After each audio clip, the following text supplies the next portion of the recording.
నేను బద్దకొస్తుండే కాదు. ఖుషి తర్వాత ఇంకో 3-4 సినిమాలు చేసి 5 సినిమాలు చేసి సినిమాల నుంచి వెళ్ళిపోయి ఏదైనా ఒక ఆశ్రమంలో బతుకుదాం నా కోరిక, అంతకుమించి వేరే కోరిక లేదు. భగవంతుడు తప్ప అన్ని ఇచ్చాడు నాకు. నేను కోరుకుంది ఇవ్వలేదు. నాకు అలాంటి సమయంలో 2006లో అంటే నేను కంసుడు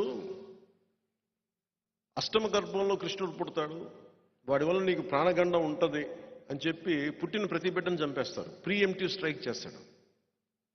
అట్లాగా ఒక కుటుంబంలోంచి ఒక వ్యక్తి రాజకీయాల్లోకి వస్తే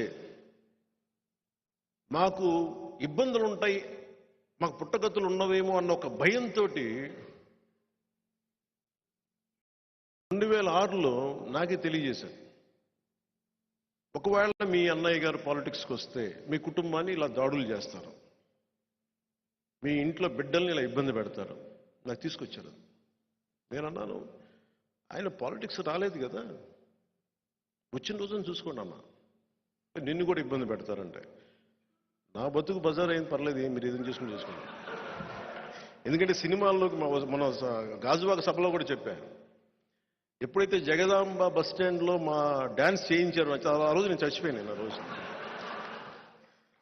నాలో ఉన్న ఆ సిగ్గు మొత్తం చచ్చిపోయింది ఆ రోజు. ఇప్పుడు అందుకే నన్ను ఎవరు తిడతారో నాకేముండదు, ఆ రోజు చచ్చిపోయింది. వీళ్ళు తిడితే నాకెంత. సో నాకు అంటే నిజంగా 2006లో అలా చెప్పి వాళ్ళందరూ కూడా ఇప్పుడు పదవుల్లో ఉన్నారు. వాళ్ళందరూ ఆ మెసేజ్ తీసుకొచ్చిన నిజంగా చేస్తారా అనుకున్నా. రోజు నుంచి 2008 సమయంలో సంఘటనలు జరిగిపోయినాయి. నేను అందరికీ మొత్తుకుంటూ వచ్చాను, ఎదర్ పాలిటిక్స్ చేద్దాం లేదా వద్దు. బట్ కానీ మనుషులు ఇంత క్రూరంగా ఉంటారా? అధికారంలో ఉన్నవాళ్ళు, ఆ రోజు అధికారంలో ఉన్నవాళ్ళు చేసిన దెబ్బ గాయపరిచేస్తుంది. అంటే దేనికని చూస్తే ఒక సమూహాన్ని ప్రభావితం చేసే ఒక వ్యక్తి రాజకీయాల్లోకి వస్తే మాకు పుట్టగతులు ఉండవని అనే భావనతో పుట్టక ముందే చంపే పరిస్థితిని తీసుకొచ్చారు. ఇంట్లో అందరూ మంచోళ్ళు, సగటు మనుషులు. కొట్టిన దెబ్బ నేను తట్టుకోలేకపోయాను. నేను చూసే వాళ్ళకి నేను చాలా ఆవేశపరులా కనిపిస్తాను. అనాలోచితంగా చేశానేమో అనిపిస్తామో అలా కొన్ని సమయాల్లో. ఏమీ కోరుకోను, నాకేముండదు కోరిక. అలాంటి సమయంలో నేను నాకున్న ఇష్టమైన రివాల్వర్ని, నా ప్రాణ రక్షణ కోసం కొనుక్కున్న ఒక రివాల్వర్ని కామన్ మెన్ ప్రొటెక్షన్ ఫోర్స్ అని పెట్టి ఇచ్చేశాను. దేనికి ఇచ్చానంటే ఈ రోజు నుంచి నాకు ప్రాణ రక్షణ అవసరం లేదు, బతికిన ప్రతిరోజు బతికినట్టు అంతే. కానీ వాళ్ళు వ్యక్తుల సమూహం నాకు అనవసరం. ఒక వ్యక్తి, ఒక పార్టీయా, ఒక కుటుంబమా, ఒక వర్గమా నాకు అనవసరం. ఒక సగటు మనిషి మీద కొట్టిన దెబ్బ. నాలాంటి వాళ్ళు చాలా చోట్ల ఉంటారు అని చెప్పి కామన్ మెన్ ప్రొటెక్షన్ ఫోర్స్ పెట్టి ఆ రోజు నాకు ఎవరైతే అండగా ఉన్నారో అదే వ్యక్తులు ఈ రోజున జనసేన పార్టీకి మూల స్తంభాలయ్యారు. 150 మందితో ప్రారంభించాం.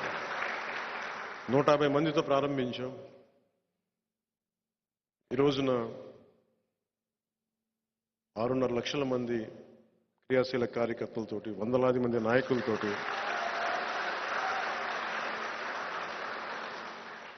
2014 మార్చి ఒక హోటల్లో పెడితే ఒక దశాబ్దం తర్వాత 2014 మన సొంత ఆఫీసులో పెట్టుకున్నాం.